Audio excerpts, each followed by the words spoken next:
Hello dear students. Last class में हमने metals और नॉन मेटल्स की फिजिकल प्रॉपर्टीज़ देखी थी। आज हम देखते हैं उनकी केमिकल प्रॉपर्टीज़, है ना, यानी वो केमिकली कैसे रिएक्ट करते हैं, केमिकल रिएक्शंस होने पर उनमें क्या क्या चेंजेस आते हैं, कैसे प्रोडक्ट्स फॉर्म करते हैं। सबसे पहला जो है वो है रिएक्शन विद ऑक्सीजन। मेटल्स जब ऑक्सीजन के साथ रिएक्ट करते हैं तो वो क्या प्रोड्यूस करते हैं, मेटेलिक ऑक्साइड्स प्रोड्यूस करते हैं। और इनका नेचर कैसा होता है, बेसिक इन नेचर, है ना। हमने लास्ट क्लास में क्लास 7th में एसिड्स, बेसिस एंड सॉल्ट पढ़ा था। मेटेलिक ऑक्साइड का जो नेचर होता है वो बेसिक होता है। दूसरा, कुछ मेटल्स जो हाईली रिएक्टिव होते हैं वो रेडिली ऑक्सीजन के साथ रिएक्ट करते हैं और ऑक्साइड फॉर्म करते हैं। तो जो हाईली रिएक्टिव मेटल है उसका एग्जांपल है सोडियम, पोटेशियम, है ना। तो सोडियम, पोटेशियम रेडिली रिएक्ट करते हैं, जल्दी से रिएक्ट करते हैं और सोडियम ऑक्साइड बनाते हैं। वहीं कुछ जो दूसरे मेटल्स होते हैं जैसे कि आयरन, एल्यूमिनियम, मैग्नीशियम, ये इनके कंपैरिजन में स्लोली रिएक्ट करते हैं, है ना। और लंबे समय तक यदि इसको ओपन एयर में छोड़ दिया जाए तो ये टार्निश हो जाते हैं। टार्निश यानी कि जो उनका जो शाइन है वो कम हो जाता है ना। तो आयरन ऑक्सीजन के साथ रिएक्ट करके आयरन ऑक्साइड बनाता है, जिसे हम रस्ट भी कहते हैं, है ना, जंग लग जाना हम कहते हैं। ओके, देखिए एक्टिविटी 6 में देखिए क्या बताया गया है, क्योंकि अभी हमने देखा सोडियम और पोटेशियम रेडली रिएक्ट करते हैं। मैग्नीशियम रिबन जो है उसका हम रिएक्शन देख रहे हैं ऑक्सीजन के साथ। तो जब हम एक मैग्नीशियम रिबन लेते हैं और उसे फ्लेम के ऊपर बर्न कराते हैं तो वो एक डेजलिंग वाइट फ्लेम के साथ बर्न होता है ना। और बर्न होने के बाद एक वाइट ऐश फॉर्म करता है ना। तो ये जो स्ट्रॉन्ग फ्लेम के साथ बर्न कर रहा है ये क्या शो करता है कि ये रेडली ऑक्सीजन के साथ रिएक्ट कर रहा है। ऑक्सीजन आसपास एयर में प्रेजेंट है तो उसके साथ ये रिएक्ट करता है। ओके, रिएक्शन के बाद ये क्या फॉर्म करेगा, मेटल ऑक्साइड। यहाँ पर मेटल क्या है, मैग्नीशियम। मैग्नीशियम ऑक्साइड फॉर्म करेगा। अच्छा, अब जब हम इस ऐश को टेस्ट ट्यूब में लेते हैं और उसमें वाटर डालते हैं और फिर उसको हम लिटमस पेपर के हेल्प से जब हम टेस्ट करते हैं तो हम क्या पाते हैं कि जो लिटमस पेपर है, जो रेड लिटमस पेपर है वो ब्लू में कन्वर्ट हो जाता है। और इससे हमें क्या पता चलता है ना, रेड टू ब्लू हो रहा है। इसका मतलब ये जो ऑब्जेक्ट है या ये जो कंपाउंड हमें मिला है वो एक बेस है। और अभी हमने पढ़ा मेटेलिक ऑक्साइड क्या होते हैं, they are basic in nature. वहीं जो ब्लू है वो एज इट इज़ ब्लू का ब्लू ही रहेगा। ओके, उसमें कोई चेंज नहीं आएगा। नाउ कुछ मेटल्स जो होते हैं वो स्ट्रांगली हीट करने पर रिएक्ट करते हैं, जैसे कि कॉपर, है ना। और कुछ मेटल्स होते हैं जो कि बिल्कुल ही रिएक्ट नहीं करते हैं ऑक्सीजन के साथ, जैसे कि सिल्वर और गोल्ड। अच्छा, कुछ मेटल्स हैं जैसे कि आयरन, कॉपर, जिंक, ये ऐसे मेटल्स हैं जो कि लंबे समय तक अगर मॉइस्ट एयर, है ना, ऐसा एयर जिसमें नमी प्रेजेंट है, अगर हम उससे रिएक्ट कराते हैं या उसमें ओपन छोड़ देते हैं तो वो रस्ट हो जाते हैं, यानी उनमें क्या लग जाता है, उनमें जंग लग जाता है। अगर हम रिएक्टिविटी सीरीज़ देखें यहाँ पर कि क्या ऑर्डर है, कौन सबसे ज़्यादा रिएक्टिव है, तो सबसे पहले किसका नंबर आता है, सोडियम का। सबसे ज़्यादा रिएक्टिव है sodium, then magnesium, then zinc, iron and copper. Okay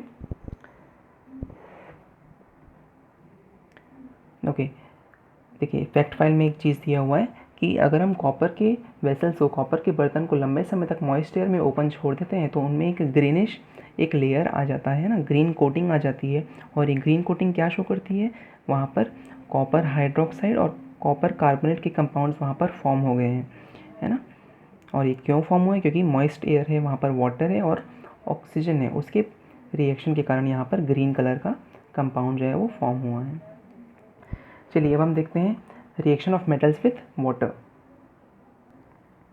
okay, तो यहाँ पर जब मेटल्स जब वाटर के साथ रिएक्ट करते हैं तो वो क्या बनाते हैं, मेटल ऑक्साइड या मेटल हाइड्रोक्साइड बनाते हैं और हाइड्रोजन गैस रिलीज़ करते हैं। ये बहुत इंपॉर्टेंट है ना। मेटल्स जब वाटर के साथ रिएक्ट करते हैं तो वो हाइड्रोजन गैस रिलीज़ करते हैं और क्या बनाता है, या तो मेटल का ऑक्साइड या मेटल का हाइड्रोक्साइड।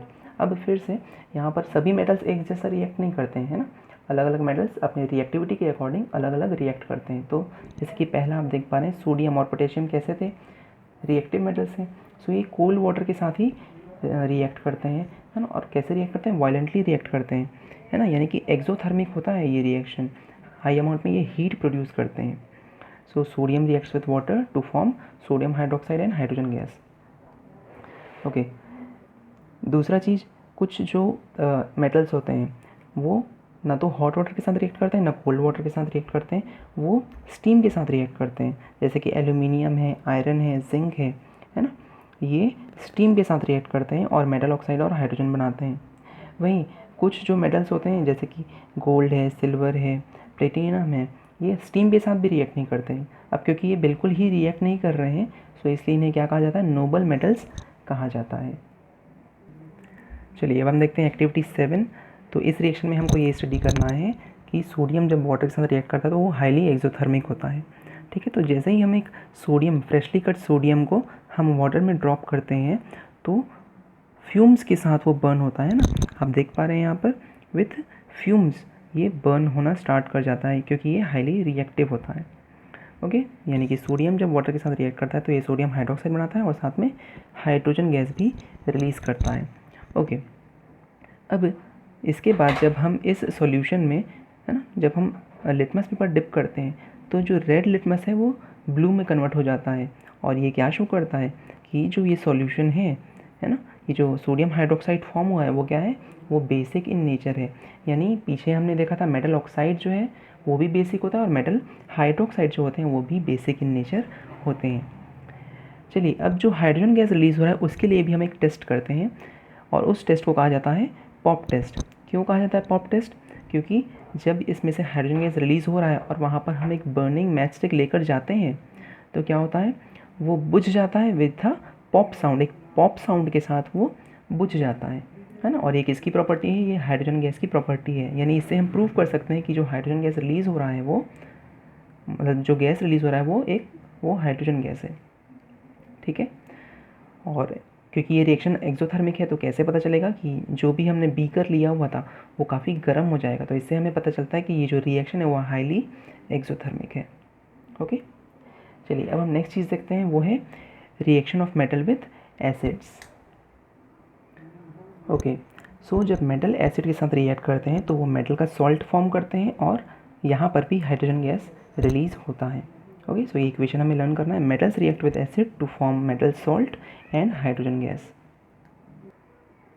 ओके, तो चलिए इसे एग्जांपल हम देखते हैं। जैसे कि सोडियम जो है वो डाइल्यूट HCl जो कि एक एसिड है उसके साथ रिएक्ट करता है और क्या फॉर्म करता है, सोडियम क्लोराइड जो कि सॉल्ट है और रिलीज़ करता है हाइड्रोजन गैस। ओके, यहाँ पर भी अलग अलग मेटल जो है वो अलग अलग रिएक्शन शो करते हैं। तो जैसे कि सोडियम और पोटेशियम है वो डाइल्यूट एसिड के साथ भी बहुत विगरस रिएक्शन शो करते हैं। ठीक है, देखिए अगर सोडियम हाइड्रोक्लोरिक एसिड के साथ रिएक्ट करता है तो सोडियम क्लोराइड बनाता है, मैग्नीशियम हाइड्रोक्लोरिक एसिड के साथ रिएक्ट करके मैग्नीशियम क्लोराइड बनाता है और क्या रिलीज़ करते हैं, ये हाइड्रोजन गैस रिलीज़ करते हैं। कुछ दूसरे मेटल्स जैसे कि जिंक है, आयरन है, ये मॉडरेटली रिएक्ट करते हैं ना, बहुत विगरसली रिएक्ट नहीं करते हैं। ठीक है, वहीं टिन और लेड जो है वो बहुत स्लोली रिएक्ट करते हैं। और जो दूसरे मेटल्स जैसे कि सिल्वर, गोल्ड, कॉपर, प्लेटिनम, ये डाइल्यूट एसिड के साथ बिल्कुल ही रिएक्ट नहीं करते। Now let us see activity number 8। So activity number 8 में हम क्या करते हैं, देखिए हम एक एसिड है हाइड्रोक्लोरिक एसिड, इसमें हम जिंक के ग्रेन्यूल्स जो दाने हैं वो इसमें हम पुट करते हैं और जब हम पुट करते हैं तो इसमें हमको हाइड्रोजन गैस जो है वो निकलता हुआ दिखता है ना, बबल के फॉर्म में। वहाँ पर कुछ बबल्स दिखाई देते हैं जो कि किसके होते हैं, हाइड्रोजन गैस के होते हैं। इसको भी हम चेक कर सकते हैं कि ये कौन सा गैस है। तो पीछे जैसा हमने देखा था कौन सा गैस है ये चेक करने के लिए हम जब बर्निंग मैचस्टिक लेकर जाते हैं और अगर वहाँ पर पॉप साउंड प्रोड्यूस होकर मैचस्टिक बुझ जाता है तो वो कौन सा गैस होता है, वो हाइड्रोजन गैस होता है। तो यहाँ पर भी हमको ऐसा ही कुछ देखने को मिलता है। इसका मतलब क्या है कि जब जिंक एसिड के साथ रिएक्ट करता है, यानी मेटल एक एसिड के साथ रिएक्ट करता है, तो हाइड्रोजन गैस रिलीज़ होता है। ओके, चलिए अब हम देखते हैं action of basis with metals. जब मेटल्स बेसिस के साथ रिएक्ट करते हैं,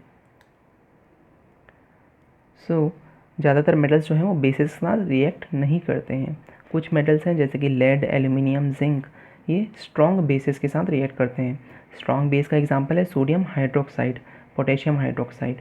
okay, so lead, aluminium, zinc ही रिएक्ट करते हैं। तो इसका एग्जांपल दिया हुआ है, जिंक जब स्ट्रॉन्ग बेस सोडियम हाइड्रोक्साइड के साथ जब रिएक्ट करता है तो ये एक कॉम्प्लेक्स कंपाउंड बनाता है जिसे कहा जाता है सोडियम जिंकेट और क्या रिलीज़ करता है, हाइड्रोजन गैस रिलीज़ करता है।